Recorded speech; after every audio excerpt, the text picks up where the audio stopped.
Oke teman-teman, ketemu lagi dengan saya di channel Nandang Kamori Channel ya. Seperti biasa untuk pembahasan burung atau dunia hobi burung itu terdiri dari jenis burung kicau, anggungan, burung parot ya. Jadi bukan semua sih ya, jenis-jenis burung lah, tentang perawatan, edukasi, penjinakan.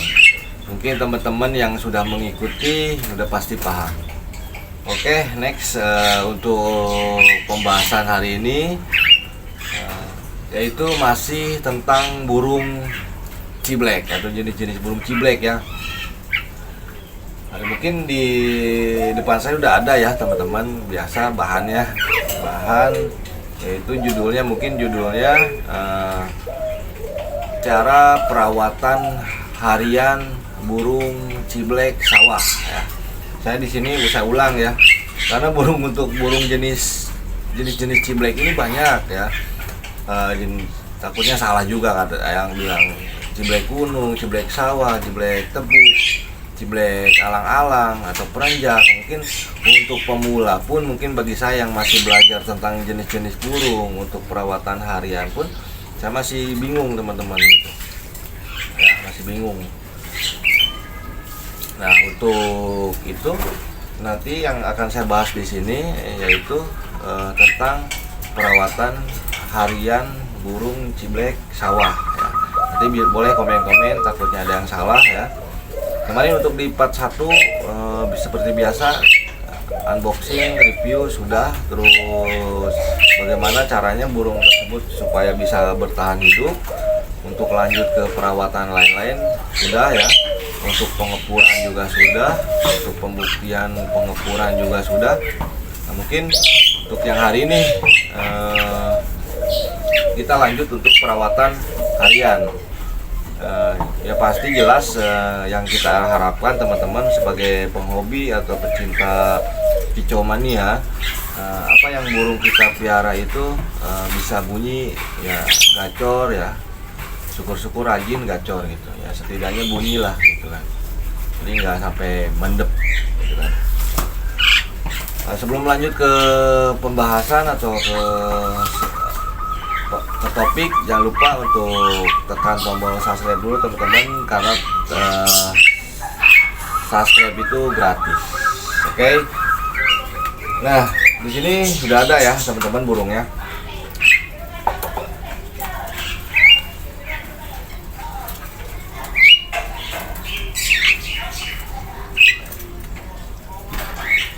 Ini lanjut aja langsung. Nah, untuk tahap pertama mungkin hampir semua untuk perawatan burung ya. Ini mungkin untuk pemula yang masih bingung ya.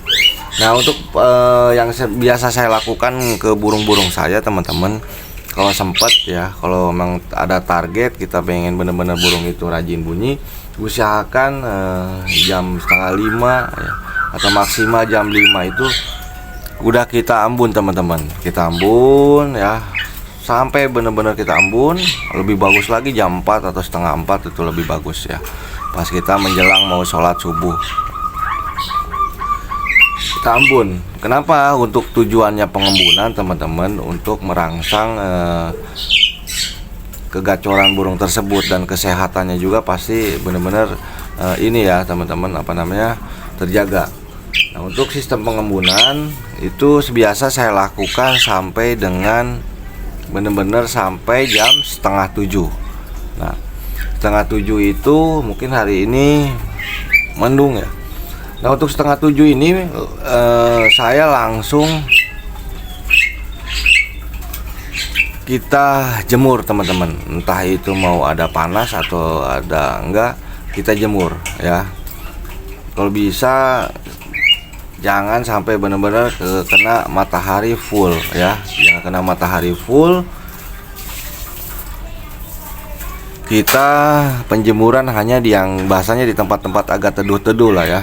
Kenapa? Untuk penjemuran itu sebenarnya tujuannya bukan untuk penjemuran, tetapi untuk merangsang burung mandi ya, Jadi 6:30 itu burung biasakan atau disuruh mandi ya, diajarkan untuk mandi. Nah, untuk mandi sendiri teman-teman, saya di sini tidak menggunakan semprotan. Walaupun semprotan saya ada lah gitu kan, semprotan ada, walaupun itu harus pakai semprotan spray karena burung begini harus kita menggunakan semprotan spray. Cuman di sini kita hanya mandi menggunakan cepuk ya, mandi menggunakan cepuk teman-teman.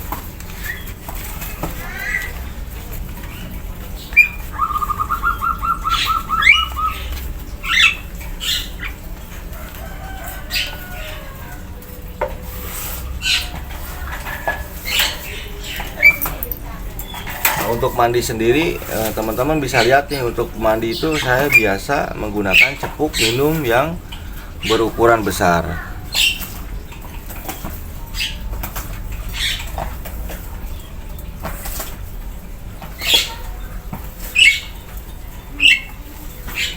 Itu wajib ya teman-teman. Jadi pagi sebelum dia mau dikasih minum atau mandi itu harus kita bersihkan dulu terus kita nanti sore kita ganti yang baru, sama kita bersihkan dulu ya.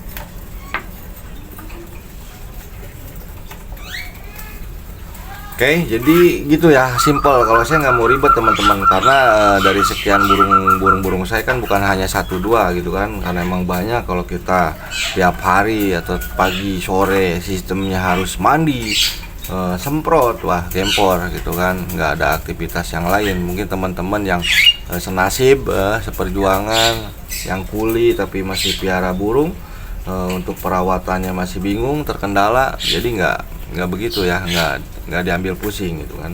Biarkan burung mengikuti aturan si pemiliknya, bukan kita mengikuti aturan si burung, kemauan si burung, enggak, tapi kita mengikuti kemauan si pemilik atau si ownernya gitu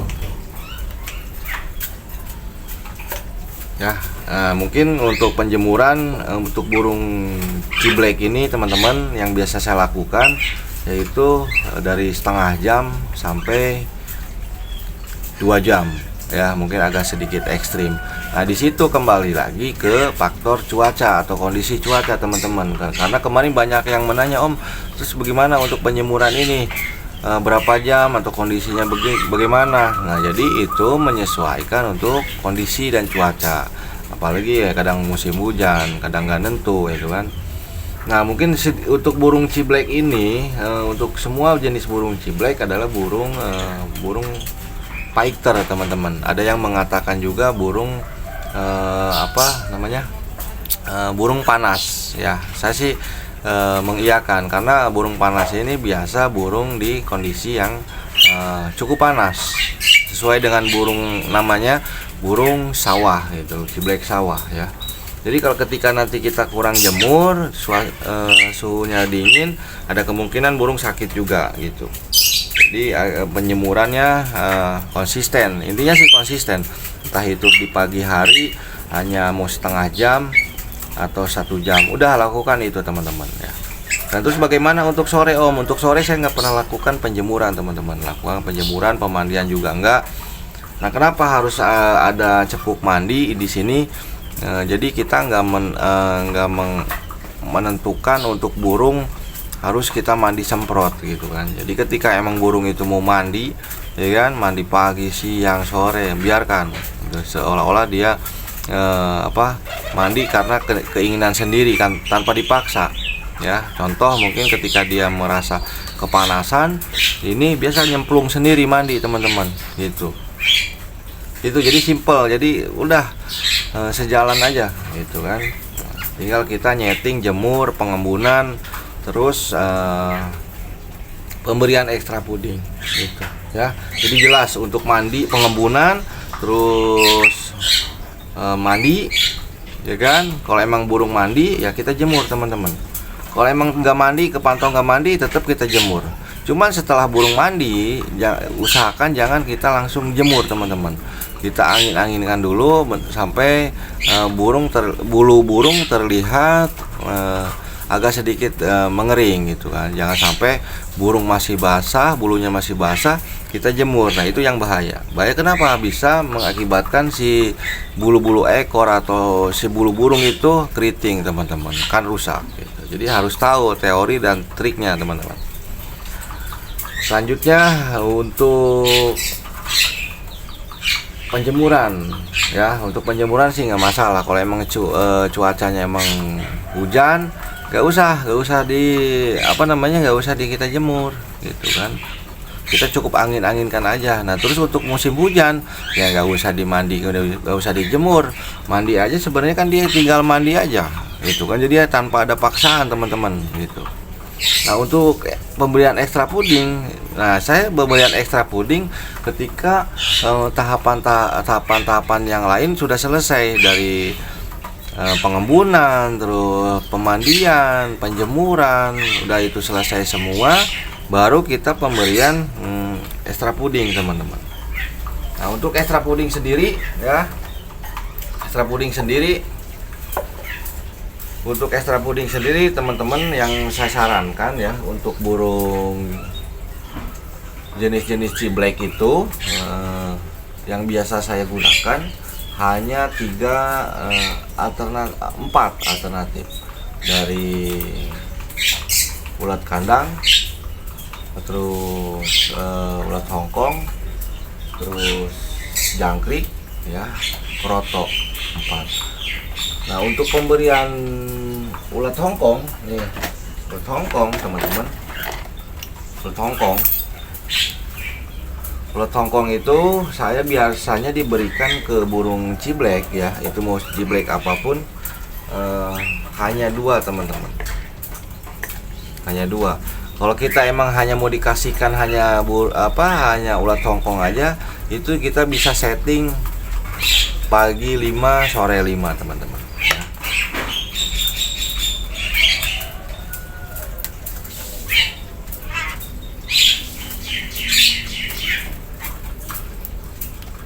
Nah, di sini kalau emang teman-teman, kalau emang ada ulat kandang, ini lebih bagus ulat kandang. Nah, ulat kandang ini bisa kita berikan 1 sendok teman-teman, 1 sendok cukup ya.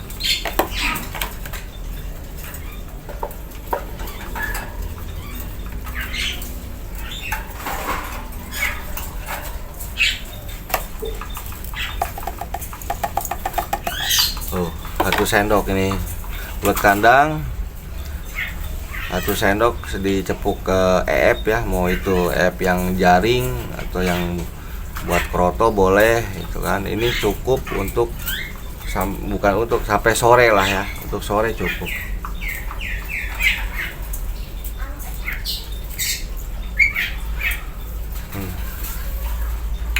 Untuk kroto teman-teman ya, untuk kroto sebenarnya gini, saya nggak memaksakan. Kalau emang ada stok itu tiap hari kita beri boleh, tiap hari kita beri boleh. Nah, cuman yang kalau emang nggak ada, pemberian kroto itu hanya 1 minggu 3 kali aja, lebih bagus. Jadi burung nggak ketergantungan banget lah gitu kan. Kalau saya sih parah kalau emang lagi ada, kalau lagi ada semuanya, dari kroto, ulat kandang, terus ulat Hongkong, jangkrik ya, itu bisa kita berikan teman-teman semua. Kadang krotonya dikit, ulat kandangnya dikit, terus ulat Hongkongnya 2, nanti jangkriknya 3 biji itu, 3 ekor.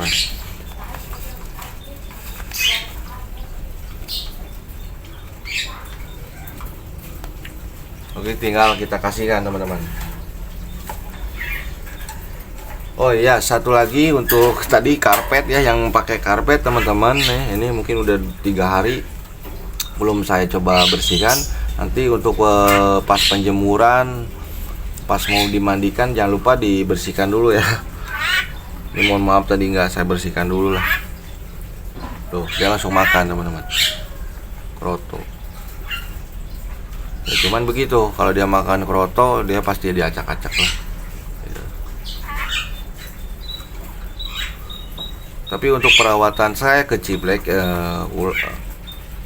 ulat Hongkong nggak terlalu dikasih banyak ya teman-teman, cukup 2 kalau emang kita mau pemberiannya variasi ulat kandang terus dicampur ulat kandang, kita cuma dikasih 2 ulat Hongkong gitu. Oke, itu aja teman-teman ya. Dan untuk kegacoran ini kita nggak terpaku ke EF mandi, tapi ya kita ya mencoba berusaha konsisten ya. Nanti juga kita ketemu nih settingannya teman-teman. Makanya mau kita hariannya mau apa nih, apakah itu jangkrik dikasih 5 boleh, itu kan yang kecil-kecil, pagi 5 sore 5 bagus itu kan. Karena kita jangan diambil pusing, kalau kita kasih tiap hari kroto ya jebol, terus kita kasih ulat kandang tiap hari ya jebol gitu kan kalau emang ada gitu kan. Jadi yang cari yang simpel-simpel aja. Nah, cuman yang saya saranin ya kan, untuk burung ciblek ini yang banyak di pasaran aja dah, sekiranya ya jangkrik.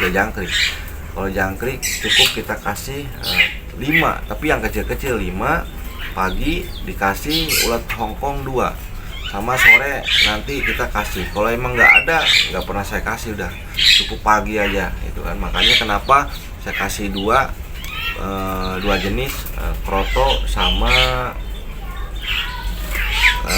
sama ulat kandang. Jadi kita untuk EF ini kita teman-teman intinya bisa divariasi lah sesuai keinginan teman-teman gitu kan. Jadi EF ini hanya memberikan makanan tambahan gitu kan, benar-benar supaya merangsang burung itu gacor. Yang jelas burung itu jadi sehat teman-teman. Jadi kembali lagi untuk kegacoran ini tergantung ke kitanya yang merawat teman-teman, dari segi pengembunan, mandi, jemur, pemberian ekstra puding, terus ada lagi pemasteran. Kalau saya nggak di master ini, udah biarin lah, karena emang burung bahan itu kan. Jadi dapat suara masteran juga udah alhamdulillah, kebanyakan suara alam karena emang burung udah dewasa. Oke, itu aja teman-teman ya. Untuk pembahasan hari ini saya akhiri. Mohon maaf apabila ada penyampaian atau bahasa-bahasa yang kurang tepat, saya mohon maaf gitu. Dan kedua, semoga yang apa saya sampaikan bisa bermanfaat ke teman-teman, khususnya pemula. Jadi apa yang saya sampaikan memang keseharian hobi saya atau perawatan ke burung-burung yang saya piara. Oke, itu aja. Terima kasih sudah menonton, semoga bermanfaat. Assalamualaikum warahmatullahi wabarakatuh.